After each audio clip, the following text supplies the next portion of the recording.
A special presentation of LLBN with archaeologists Dr. Lawrence Garrity and Dr. Doug Clark.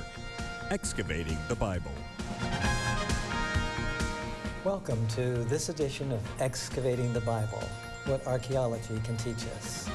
This program is dedicated to exploring the contributions of Middle Eastern archaeology to our understanding of and appreciation for the Bible.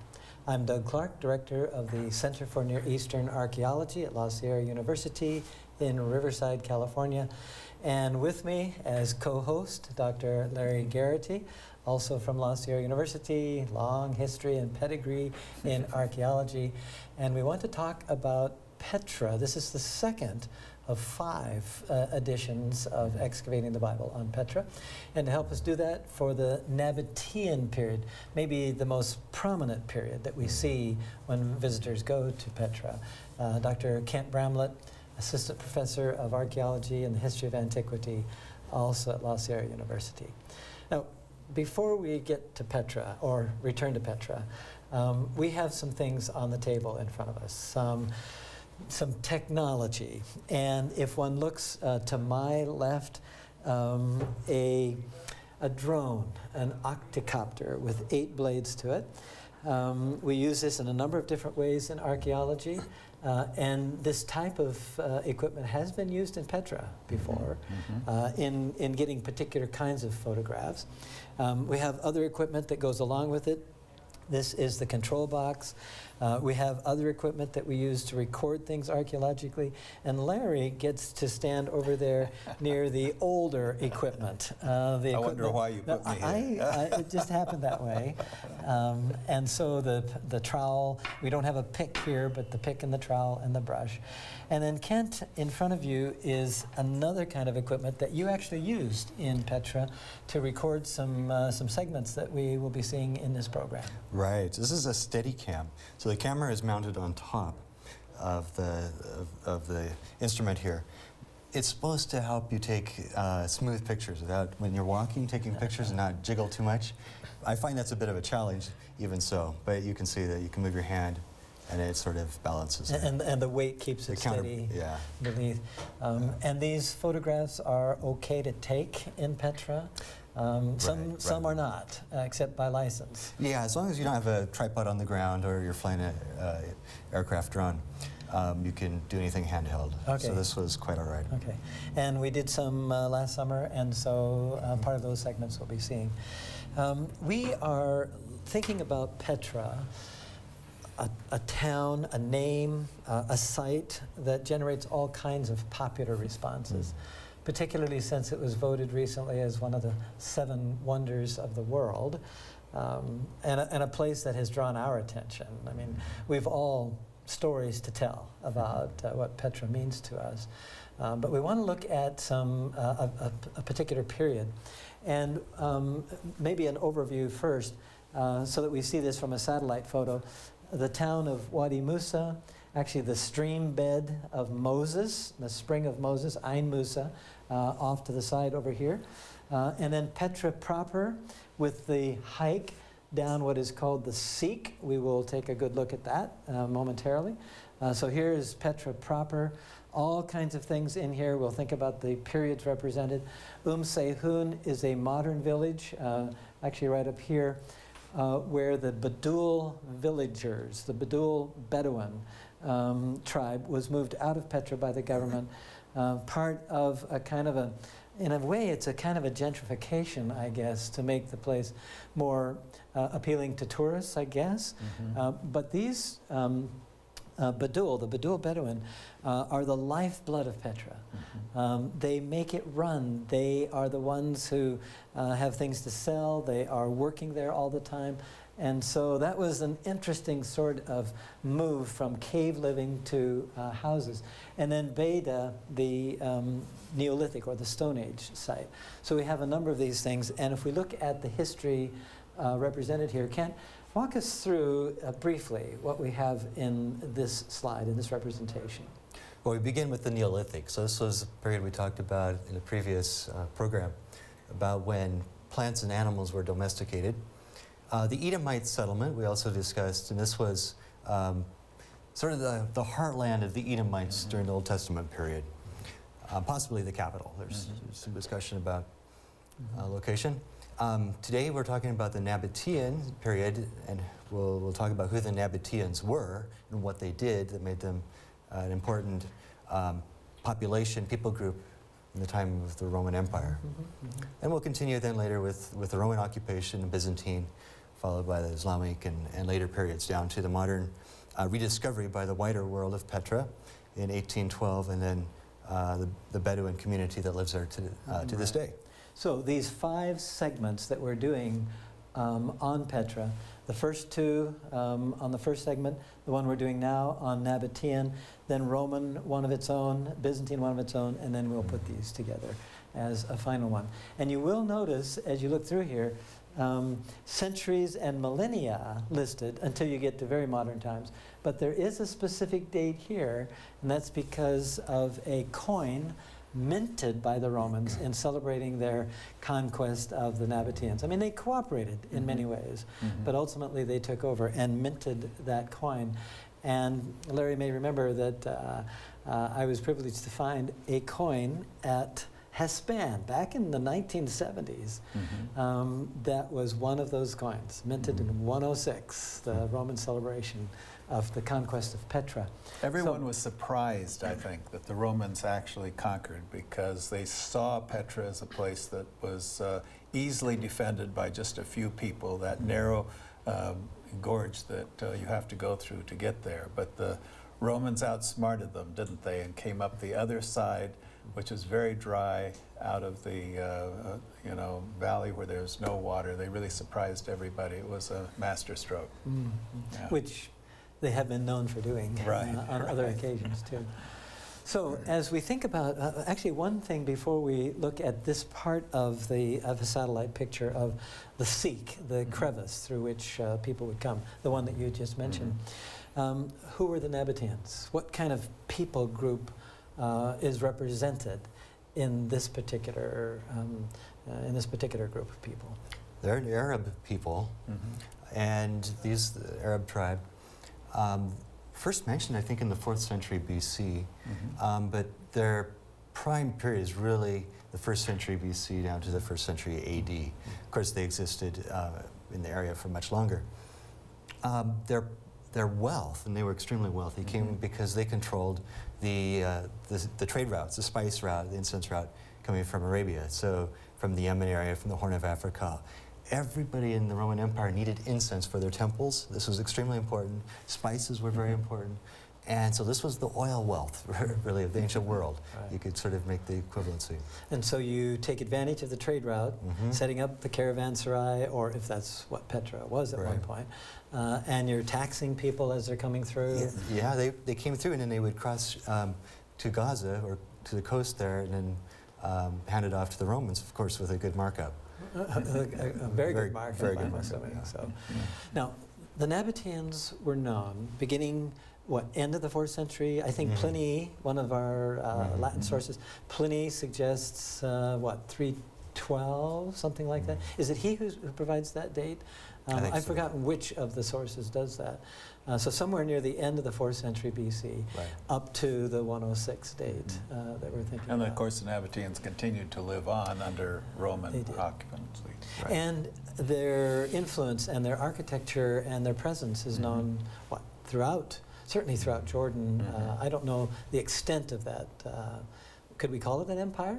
Yeah, went all the way up to Damascus. So we could talk about that. And their architecture is unique. Well, it represents a synthesis of East and West again. It does. It has classic elements from the Roman influence. It has certainly many indigenous elements as well. And the Greeks influenced them, so that there's a mixture of Hellenistic culture that affected the Romans. So we'll see that in the architecture as well.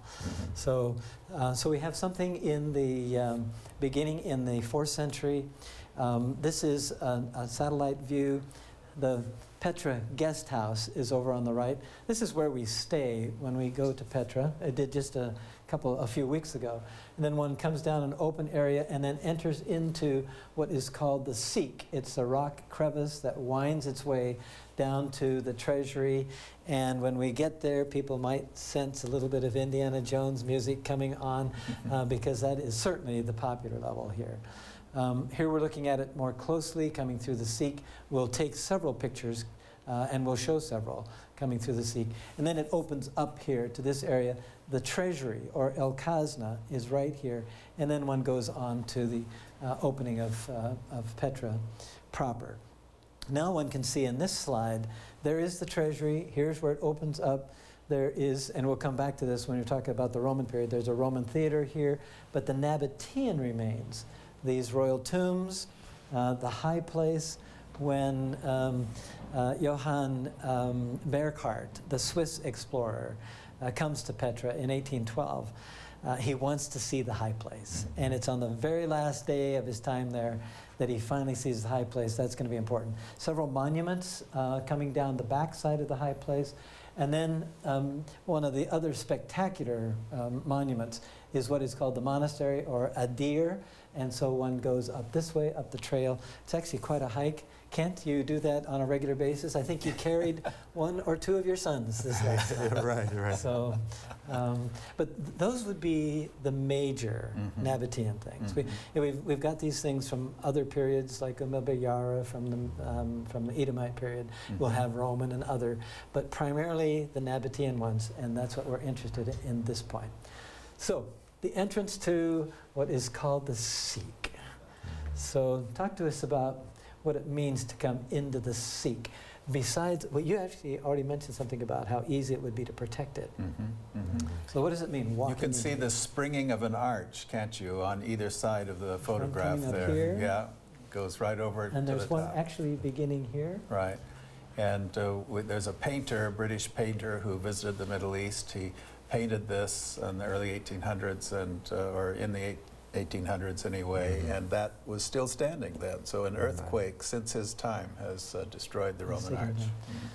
So one comes in. What does one see on the sides here, Kent? We'll get a better view of it down the Seek further. Yeah, there's water channels that have been cut along the sides. I mean, originally this was just a wash.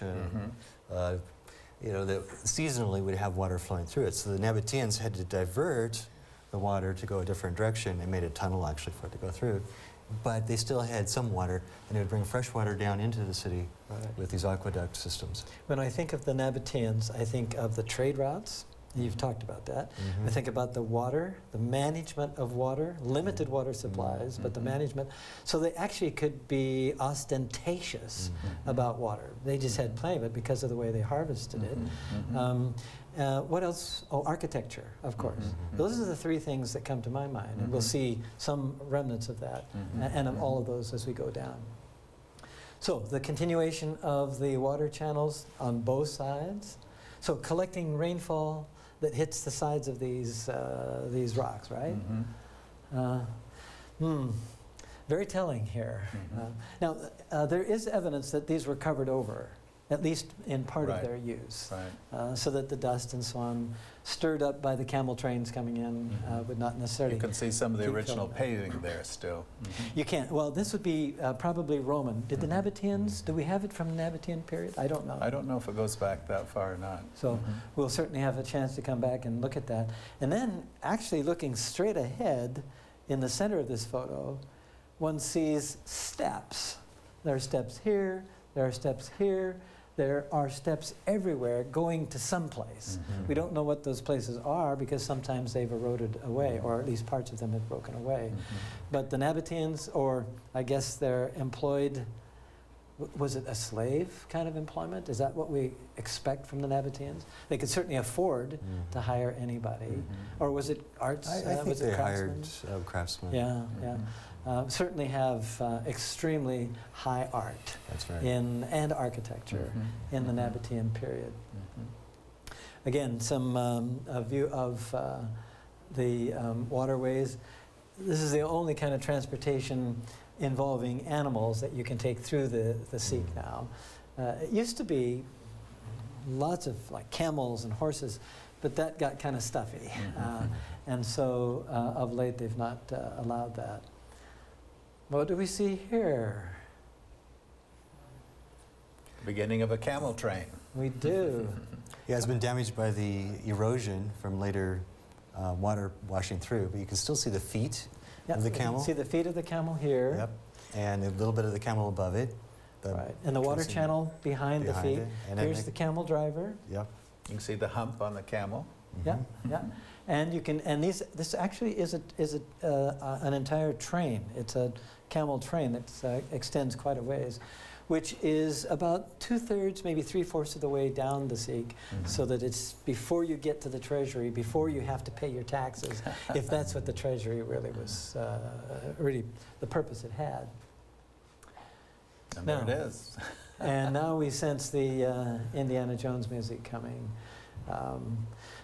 This is called the Treasury El Khazneh. What do we know about it historically? Was it a treasury? Was it a place for collecting taxes? Was it a temple? Was it a tomb? What do we know?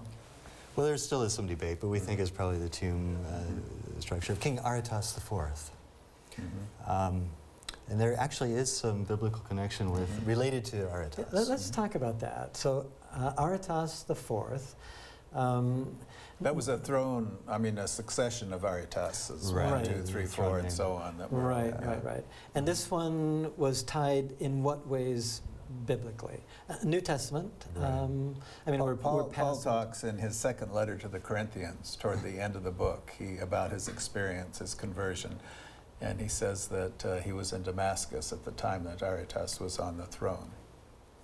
Yeah. And then he goes to Arabia, Right. but do we know where that was? We do, because that included all the way up to Damascus. Yeah, Right. The Roman, the Roman Arabia. province of Arabia. Right. It was Aretas's daughter, Phasaelis, whom, well, Herod Philip had been married to her, and then they divorced, and Antipas married Phasaelis. And of course, this raised the ire of John the Baptist, and ultimately led to his death. But she was then divorced, and this caused a falling out with Aretas. And so it led to political problems later. Right. So the John the Baptist story, the beheading of John the Baptist, the dance of Salome, all of that is connected to one of the Nabataean kings. And of course, His it's right family. there in Jordan, on the east side of the Dead Sea, where John the Baptist's head was brought to Machaerus, where the dance took place. Right. I should clarify, of course, it was she who was divorced, so that he could marry. Exactly. And that set up the scandal. Right. John the Baptist noticed it, said something about it, and that was not the wisest choice. Well, in retrospect, it certainly got him, it put an end to his life. Right. Prophets do that, though, don't they? They do. They call things as they see them. Again, another aerial shot here with the treasury, with El Khazneh, and there a shot from the front. That's kind of the tourist shop. You have to have the camels in the picture for the tourist shop. One cannot enter in, tourists cannot go into the treasury anymore. The reason being, at least cited, is a large crack across the opening of the major room, which is about a 40-foot cube. That's about how big it is inside. That crack has been there for a long time, and it's probably not going to happen. Nothing's going to happen too soon. But in any case, they do keep them out of there. And then we will take a closer look. This from a vantage point across that open space. And from here, we can see the urn on the top. We can see this. I don't know architectural traditions well enough to say that this is Nabatean or if this is borrowed. I mean, you have a lot of traditions, architectural traditions borrowed from Egyptians, from the Greeks, and so on. And I wish I could say something more about that. Maybe you know. Well, they think that's actually probably where the Roman tradition of the circular structures comes from. Okay, so and Herod was one of the early adopters. And maybe his early connections visiting Petra, where he picked that up, or his own connections with Idumea. Might have secured that. Yeah. These marks along the side, some people have suggested mark out some sort of primitive scaffolding. It appears that they finished as they came down.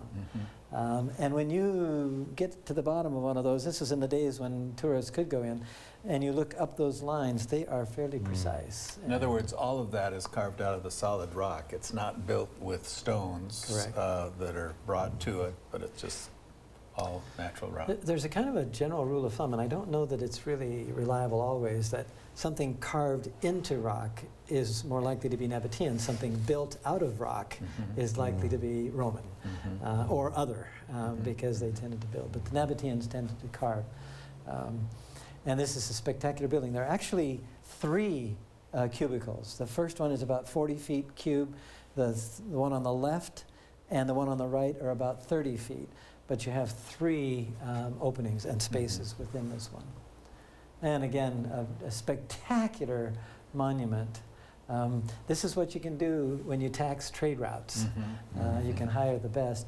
And Kent, I think you took this picture, looking back out to the sea. Back when we could go inside. Back when we could go inside, but no longer. And the pillar on the right there, in the middle on the right, was restored. You can see stones there because it was restored. And it was actually the foreman for our excavation at Heshbon who did that work. Is that right? Yeah.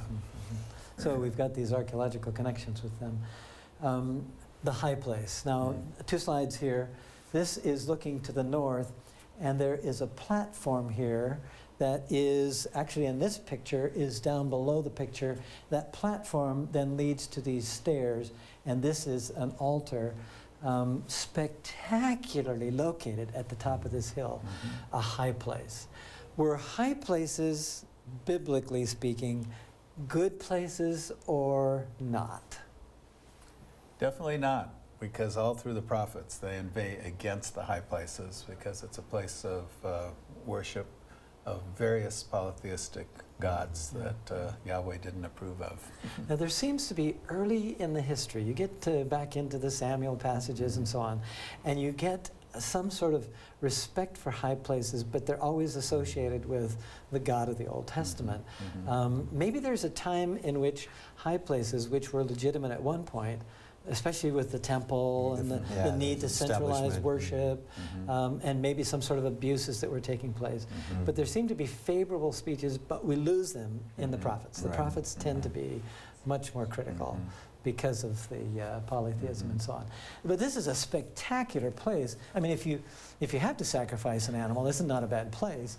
The view of Petra here, way up on the top here, Jebel Harun, the monument to Aaron, dating back, well, the monument doesn't date back, but the story dates back to the time of Moses and Aaron, and they're coming through Edomite territory.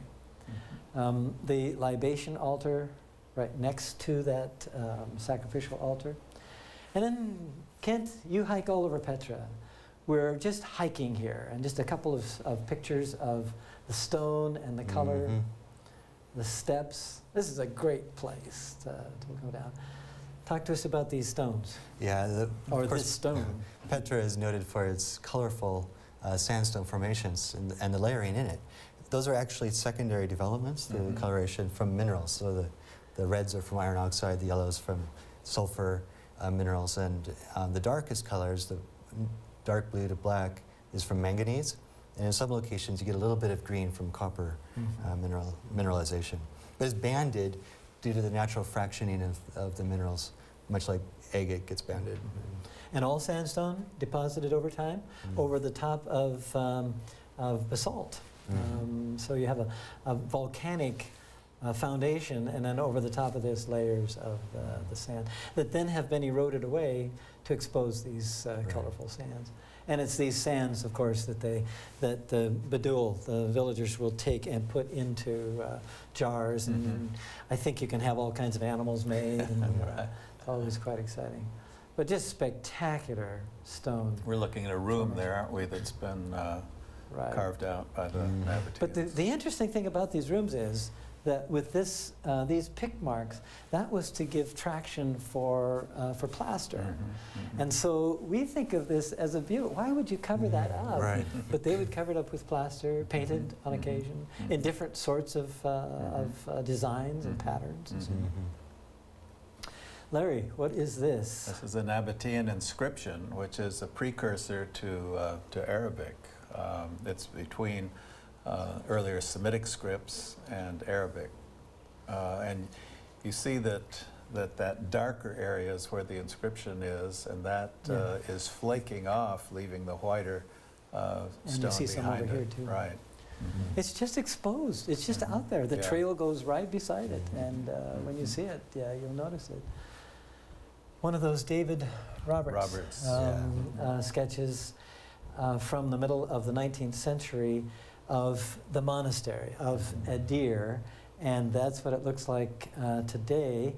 Used to be that you could actually hike around here and walk up on top and kind of stand up by this urn or put your feet over the top of that. But that's a long drop down, and so they actually have blocked off access. Yeah, I used for to sit safety. up on the edge and lean over till I could see down between my feet to the ground. I don't do that anymore. Now, I thought it was your son who has no fear. This, You know where we this got comes it, from. don't we? I know where this comes from. I suspect your sons, if given permission, might actually follow you up here too. But they have blocked it. But this is a spectacular monument. You can see the person down under the door, so it gives you an idea of the scale of this gigantic monument. And so the purpose, Kent, our best guess for this. It's called the monastery, but that's clearly a later Christian appellation. Yeah. What do Most of these buildings carved into the rock or monuments were tombs. Funerary structures. We can imagine sculpture in those recesses along the top and on either side of the door. I mean, and spectacularly carved. And then this final photo here of looking up at that. I mean, I call it a saucer. That's not an architectural term. I have had my feet sticking over the edge of it too, but it's a spectacular remain. From the Nabatean period, a period that does have some connections with the Bible. We've talked about them. We've talked about the Itas, the fourth, and the connections with Herod, with Herod, I guess Philip first, but then Antipas, and that's actually Antipas with the Herodias was with the that's life. right, and the dance of Salome and so on. And so it's an intriguing set of connections. Not a lot when you look when you think about the whole Bible and you think about what 400 years of the Nabataeans, but important connections nonetheless. Meaning we really should pay attention to the Nabatean period at Petra. Thank you, Kent and Larry, and all of you for joining us for this edition of Excavating the Bible. This program is dedicated to enriching your minds and your soul. We look forward to next time. Until then, think ancient, keep believing, and keep exploring. For Excavating the Bible, I'm Doug Clark.